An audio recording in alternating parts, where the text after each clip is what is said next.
after surviving the genocide and had to go through experiences at that young age. I was so grateful that I survived with my mom and my sister. So in my family, I lost my dad and my 3 younger brothers. But no matter what horrible circumstances you may face in your life, never lose hope. For losing hope is the beginning of your own self-defeat.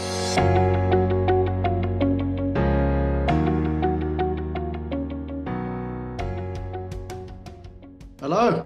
Hello. How are you? Good. How are you? Nice to Good. meet you. You have a lovely smile. Thank you very much. I appreciate that. I appreciate that. Yeah. I see behind you, live, laugh, love. I love it. Yeah, thank you very much. These are my mantra. I live by. Yeah. What's your name? My name is Consolee Nishimwe. Okay. And where are you from? I'm from Rwanda. Wow, you're from Rwanda. Okay. Yeah. But I live in New York City. So. Oh, you live in New York. Okay. Yes. Yes. So they told you that I don't know who my guests are, right? They told me. Okay. Because sometimes I get on these podcasts and people are like, "You don't know who I am?" I'm like, "Yes, didn't they tell you? I don't know who you are." But anyway, so when did you move to New York City? I came December of 2001. So that's when I arrived in New York City. Yeah. Okay. I was almost 24 years old, around 24 years old. Yeah. Okay. So that means you lived through the genocide. Yes. I lived through the genocide and I survived. I'm here and we are talking. Yes, we are. That's why I always surround myself with, things like that. So to kind of remind me that life is worth living. So I'm here, I'm alive, and so many people didn't make it, my family. But now I found myself in New York City. So what can I say? I'm grateful. Yeah. I cannot even imagine the experiences that you have had to live through. Yeah. How do you live, laugh, and love? I had to learn to do that again. So of course, after surviving the genocide, I was young. It happened when I was a teenager. So, and I had to go through experiences at that young age that, made me, feel sad many years. But over the years, I was so grateful that I survived with my mom and my sister. So in my family, I lost my dad and my 3 younger brothers. And of course, so many things have happened to me during that period in the genocide. And I had to go through pain and suffering at that age, as a little girl. But at the same time, I was very fortunate to survive with a mother, and many of my friends didn't have anybody. I'm sure you have met probably some people there. I don't know if you've been in Rwanda, so many orphans. So I'm one of the few who have a parent, who survived the genocide. So at least that I was very grateful. But at the same time, I was living with the trauma. So I had to learn again to gradually, embrace life, which took me many years and therapy. And then I'm here, I'm grateful. I try to be positive as much as I can.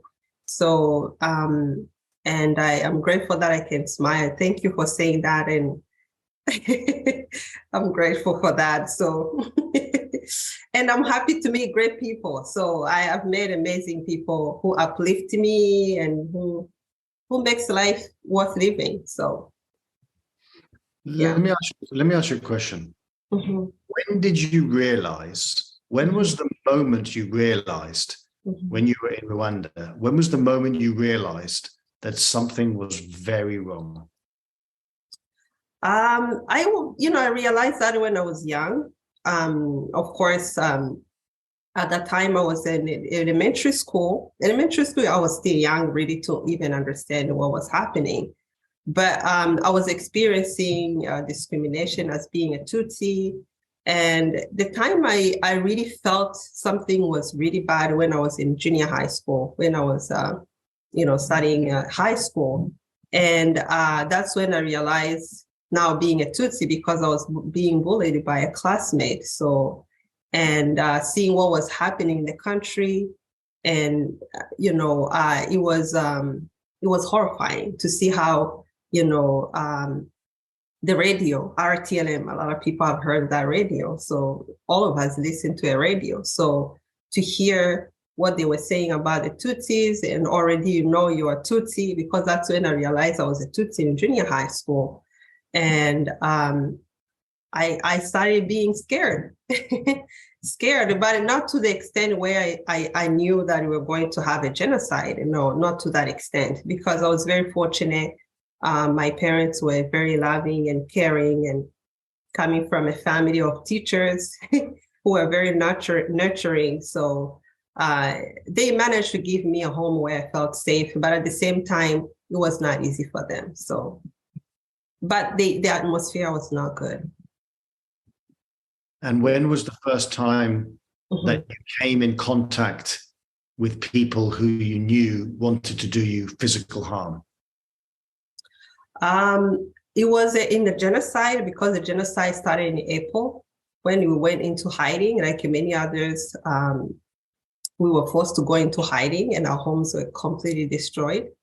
And my parents, my siblings, all of us had to run, going into hiding. So, and we didn't know if we were going to survive, of course. And that's when we started meeting people who were our neighbors, people we knew very well. They were not strangers. They were people that we knew very well. And sometimes we seek refuge to the homes who were Hutus, for the Hutus were the ones who were committing the genocide. And sometimes, instead of helping us, they would call killers. And many times, many hurtful things happened, and we were hiding most of the time in the bushes. It was not very easy. And one of the most horrible thing, that happened to me during that period is to see people that I cared, that I thought maybe because my parents were teachers, they have taught their kids, some of them. So, and my parents were loving. My dad was very kind and loving, a human being. So, and to hear that the people he cared for, now they killed him. I remember when he was killed, when we were hiding in a home, and of course the killers followed him and they murdered him. So, and by that time when I heard about it, so as I was a daddy's girl, so my dad was my best friend, and I couldn't believe, like, this human being who was so kind. And even now I get people who tell me, your dad was a good teacher. Your dad was a very kind human being. So, and now to be, tortured and killed. So it was very hard for me. So that was the first time actually meeting the killers and all that. Of course, throughout the 3 months, so many horrible things happened to me and my family, my mom, leading up to, my 3 brothers being tortured and killed, and I was also raped, during the genocide. So, like many other young girls, so, and women, which was, a lot of them live with the consequences of that. So, many of them, but I'm here. And the reason why I even talk about it, because I know so many of them don't have the courage to talk about it. So many horrible things like that happened to me, many other girls, and not only that, losing many family members on both sides. So, and surviving with the trauma and all, painful things. So, yeah, so it was not easy. Yeah. Yeah. I don't know. I don't understand how you took those experiences, which are horrific, and found your way through. Mm. How did you actually do that? I know you mentioned it briefly, therapy and stuff like that, but how did you actually? It's one thing to say, "Oh yeah, I went to therapy. I forgive everyone." Blah blah blah. It's another thing to actually go through that. What was the process for you? This all ended physically. What was the process emotionally to get to where you are today? Yeah, you're absolutely right. It's a long journey. It doesn't just happen like that overnight. So it's really, really a long journey. After surviving the genocide, like many, of the survivors, not only myself, I found out I was HIV positive as a result of the rape. So that means now I had to carry something within me that reminds me every day of what I've gone through. So, and it was a constant reminder in my head. So then I was a teenager, I was young. So, and the trauma of rape, and then the trauma of losing people, and then also something that reminds me every single day of what I've gone through. So, and I went through many stages, many years, going through pain and suffering without talking about it. Thankfully, my mom was there. At least I can lean on her shoulder and cry, but we didn't have a language to even talk about what I was feeling, because at that time, coming in the culture where it's not easy to talk about painful things, I had to keep everything within for so long. So I had to cope and trying every day to go to school like many others. Of course, after the genocide was ended and now the country was good. And then we had to resume life. And then I had to live again like everybody else. But it was not easy. Every day I was having nightmares. I was having a lot of, pain within myself. Sometimes I didn't have the language to even say what I was feeling within myself. But one of the things that has helped me is to at least have a mom around me. So she always kind of like talked to me every day. I remember at that time when I was in Rwanda, my mom, because of the pain, we never had, deep conversation about our pain. It was just more of like, small things about the pain, but most of the time it was in silence, like you would just talk almost like in silence. So, and I remember I used to, my mom in her bedroom, she used to have a chair. So I put a chair in her bedroom. So she used to be like sleeping after work. She would come back home, laying down, and she would be sad. You could see she was very depressed. And I had a chair in her bedroom. So every time I would go just talk to her. So I used to have my legs, around her bed. So I would just go chit chat with her. And then sometimes I would cry, sometimes I won't. So it was more of like, I realized that somehow she allowed me to kind of like, be a little bit, have, a time. She created space without necessarily, I guess, knowing what she was doing, but somehow she created space for me to kind of feel a little, at least cry a little bit. And that helped a little bit to never give up. It helped a little bit to never give up. But at the same time, I was going through a lot of, pain within, because whenever I was in a classroom, everything was a nightmare. Everything was images. It was just images.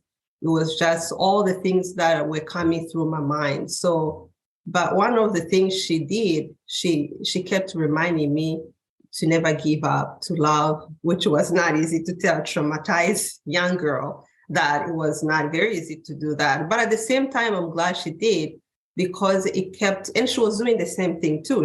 I could see her resilience, her, how she was very like trying hard every day to be loving and caring. And that really gave me the strength. But at the same time, I was living with my pain within myself. But then when I came here in the US, I thought maybe everything was going to go away. So that's the thought I was thinking in my head. If I go far away, everything is going to disappear. because I didn't understand anything about how the pain goes, how it comes back and all that. And when I came here, of course, I was carrying all the baggages within me.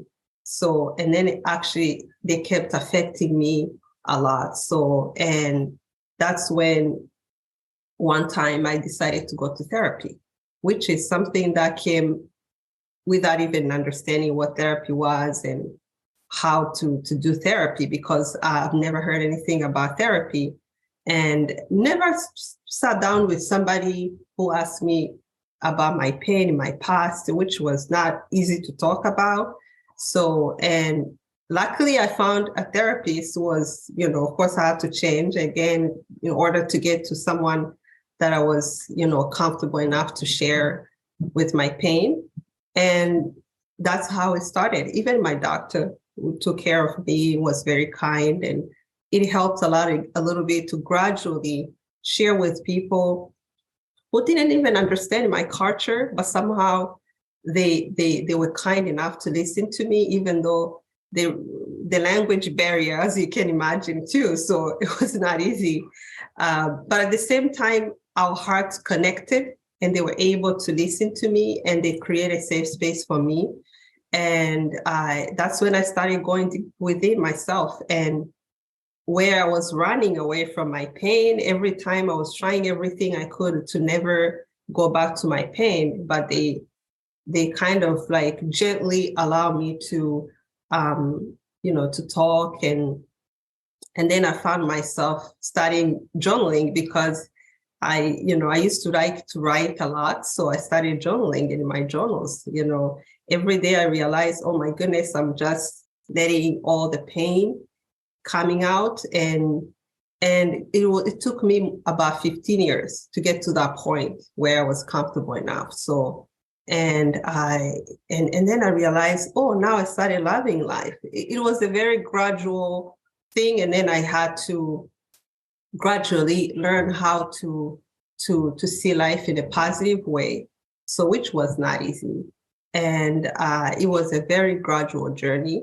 And then I realized, oh, now I'm starting to love a glass of water. I never loved it to even pay attention to what I was eating, or even pay attention to what I was dressing, or even anything about my body. I never wanted to, pay attention to my body. I felt like my body was violated. So why do I have to pay attention to my body? So, and then I learned how to love my body, to love myself. It was a very gradual, thing. So of course I had to, again, to search people who were going to take me to that path of being here. So, and now I always say that my meditation is not a threat anymore. The pill I take every day is no longer a threat. Actually, it's like a medicine. It's like a vitamin to me. So that's how I look at it. So it's like a mindset. So I had to learn every day to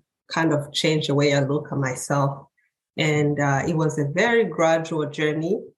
And I realized actually because my mom was very depressed and sad and all that, even though she was loving and trying hard, but we did that together. And I realized it helped her. It was our journey together. So, and I'm glad she was open, which is not easy, especially with her generation, but she was open to go through that journey with me. And we always talk about whatever we feel. And I'm glad we are more like open than we've ever been before. So she's incredible.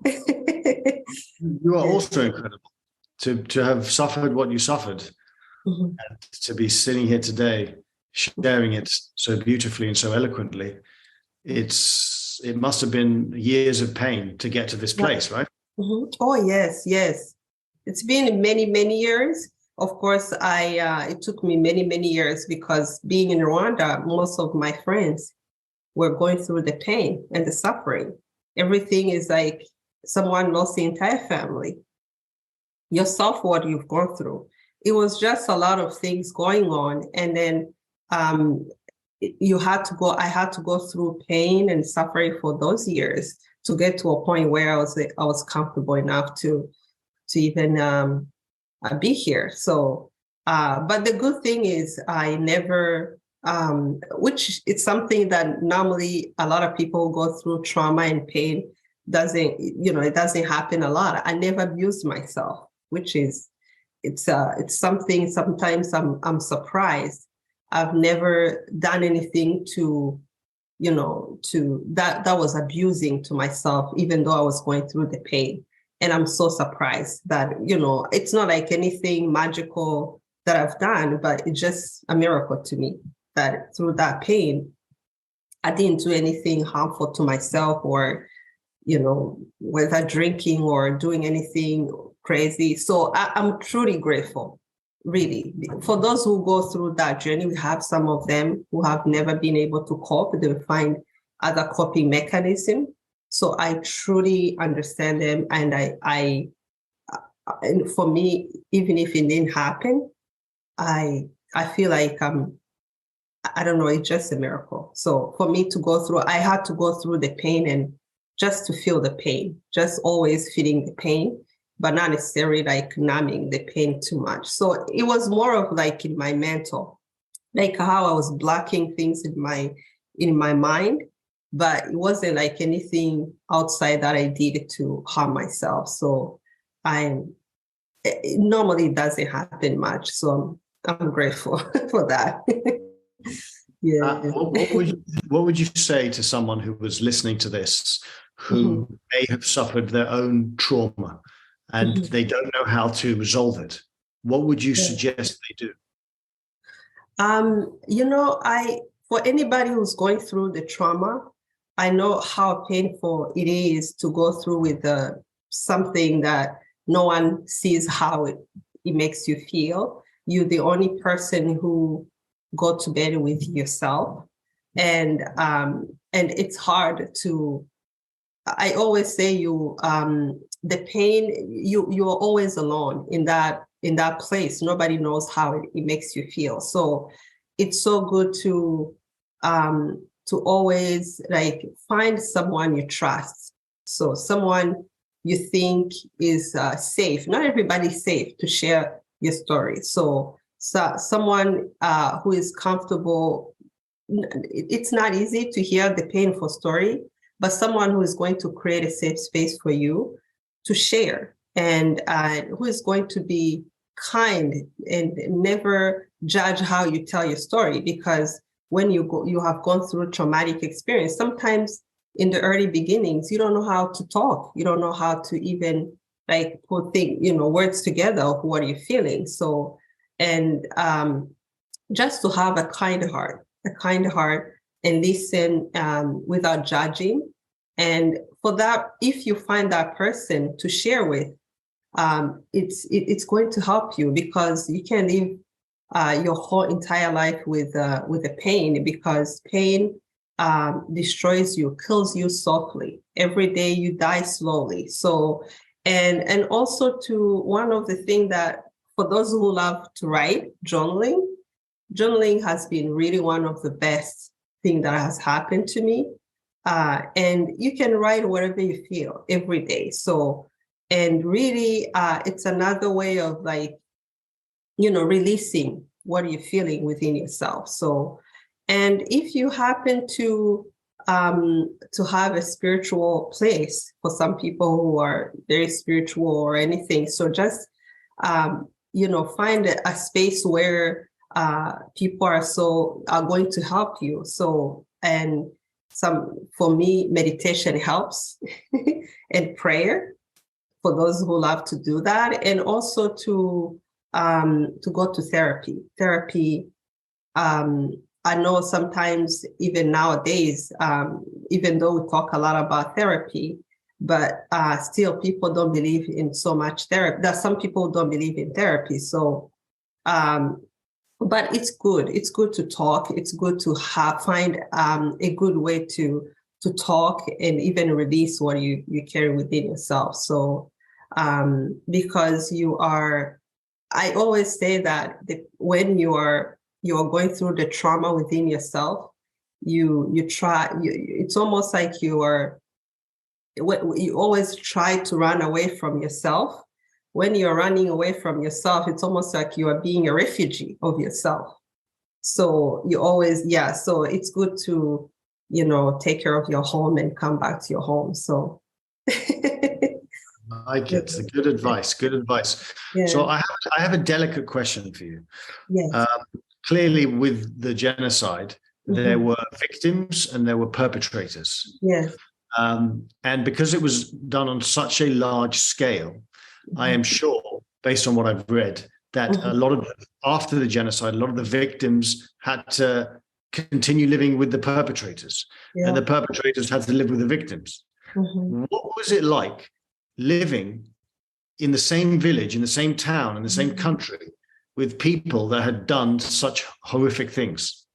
Yeah, it was not very easy. That's a very good question. So it was not easy to, live next door to the people you knew very well who have done, horrible things. But the good thing is, even though it was very difficult, but at the same time, we wanted to have back our country, be a safe country.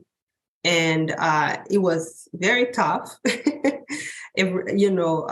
be in the same area where you see every day the people you've known, what they've done to yourself or your family or other people. But at the same time, thankfully, because the government was not encouraging to revenge, what they were encouraging reconciliation and, just to live in peace together, which was not easy to ask people. But at the same time, I'm so grateful that people became open to that, and we were able to gradually, even though we're living in pain next to each other, learning how to coexist, learning how to even start talking again. And those who apologize, some people were able to apologize. Of course, not everybody apologized. And of course, but at the same time, I'm glad because of how the environment, the way the country, the government was trying every day to see how people were living, in next to each other. It worked somehow, which was not easy. Sometimes I always think about, if I was the one who is the president, would I be able to do that? So, and make those two people live next door to each other. But somehow it worked. It worked because we had to, at the same time, some people had to see that what happened was bad, and we had to start talking about. That's why we the young people are being educated about what happened, especially those who were born after the genocide, and so that we will not go back to that path again. So it was not easy, but it worked. I would say it was not easy, but it worked. Do you have any stories of being in your village or in your town where you knew someone had done something to someone else or within the village, and you had to coexist with them? Yeah. It's not easy to see that person. Like recently, I was having a conversation with my aunt, and she told me that the person who murdered my grandmother, who is on my mom's side, was walking around. So they were meeting at the market, and she was, and then of course we console each other, like how to. Sometimes some people, it's not easy when they see that, they go back to the memories and they're traumatized, and it's but at the same time, because the country is safe, of course, they are doing everything they could to make sure that that person, goes through the trial, and whenever that person comes back to the community, they learn how to, to apologize, even showing remorse. Not everybody shows remorse, but at least that person knows what they have done was bad. So, and for survivors, of course, it's a journey for them to, to go through that. Everybody cope differently. Some people still have trauma. some people still have triggers whenever they see that person. So that's why they have different ways of like doing counseling for survivors and many different things to do, because when you see that person, it's a constant reminder. So they have to do so many things to make sure people take care of their mental health, because this time they realize we are having intergenerational trauma. So we have to deal with that. So the mental health issue is a big deal now. So even though we have tried hard so many things, but mental health is a big issue. So yeah, people are different the way they cope. Not everybody went to therapy like myself, who took myself to therapy. So now some people are starting to, to have the trauma. It's manifesting in many different ways. So they're trying the best to make sure people go through the journey of therapy, which is really good. So, and I encourage that. I always talk about it with fellow survivors. We try our best to encourage each other to do that. So, yeah. What brought you to New York? I probably should have asked you that at the beginning.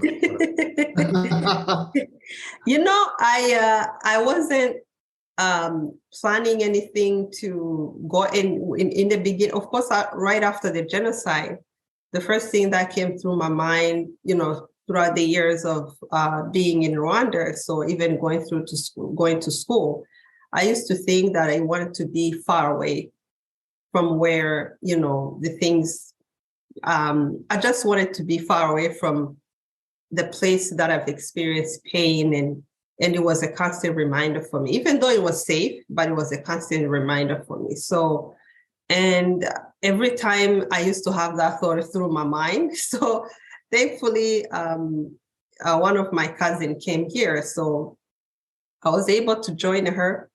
And that's how I came. So I came just because of my trauma, because there was nothing much really. It was just because I wanted to begin to continue life in a place where at least I am feeling emotionally safe.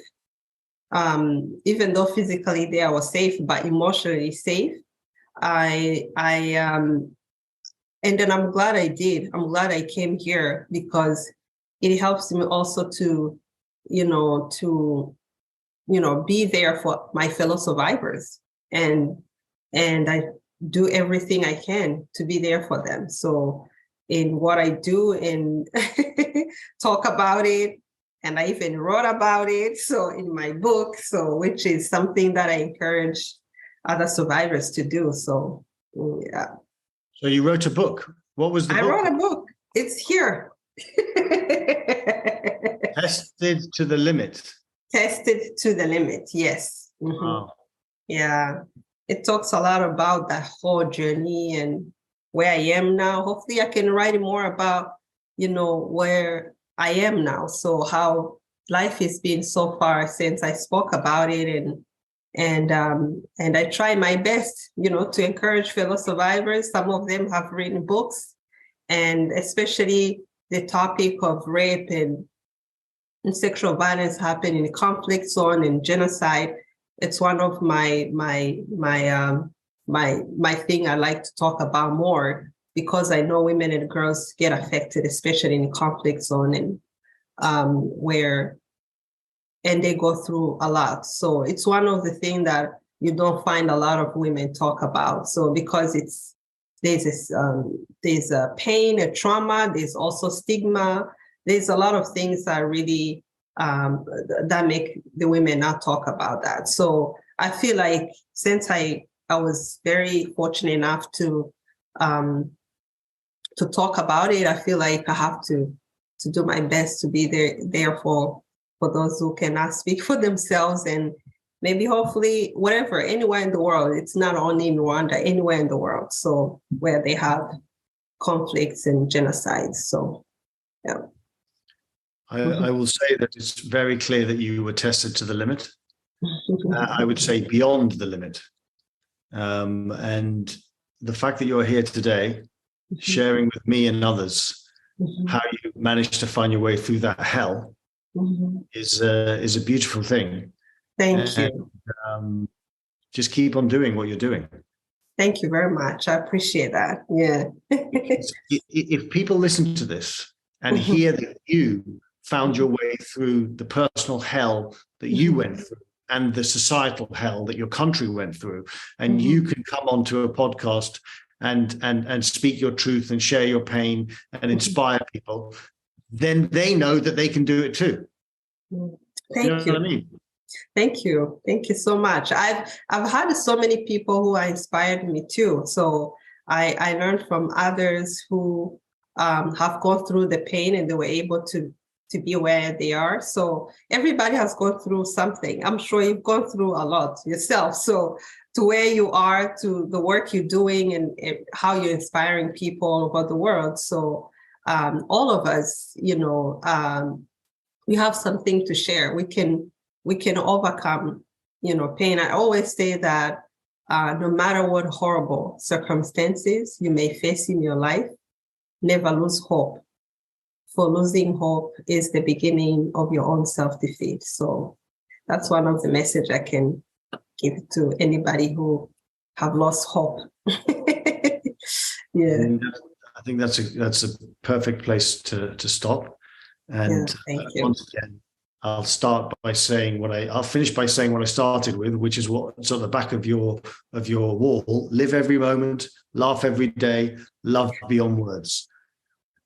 Thank you. Simple and truth. Thank you. Thank you very much. Thank you so much. I appreciate that. It was lovely talking to you.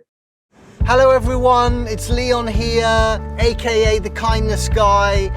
If you like my videos, which I hope you do, don't forget to press the subscribe button and also to ring the little bell so that the notifications notify you that I have a new video out in the world.